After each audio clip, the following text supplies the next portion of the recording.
প্রাচীন শিব মন্দিরগুলো নিয়ে ভিডিও আসবার কথা ছিল, যেগুলি দক্ষিণ দিনাজপুরের মধ্যে অবস্থান করছে এবং অনেক না জানা এবং জানা তথ্য নিয়ে আমি হাজির হয়েছি আজকে প্রথম দিনের ভিডিওতে। গোপালগঞ্জে অবস্থান করছে যেই মন্দিরটি, সেখানে অর্থাৎ ধাদলপাড়ায় অবস্থিত বাবা রামেশ্বরের মন্দির, যার সংলগ্নে রয়েছে মা বিদ্যেশ্বরীর মন্দির।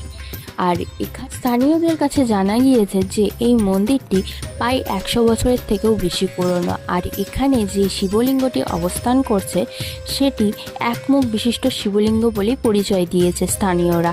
একমুখ বিশিষ্ট শিবলিঙ্গ কারণ এই শিবলিঙ্গটির গায়ে একটি মাত্র শিব ঠাকুরের মুখমণ্ডল খনন করা রয়েছে, সেই কারণে স্থানীয়রা একে একমুখ বিশিষ্ট শিবলিঙ্গ বলেছে।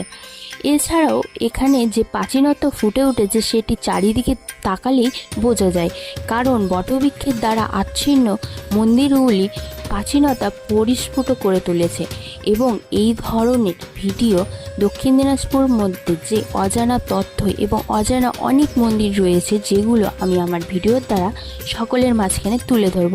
তো তোমরা এই ভিডিওগুলি দেখতে চাইলে পেজটিকে ফলো করে রাখো এবং যাওয়ার আগে হর হর মহাদেব কমেন্ট করতে ভুলো না।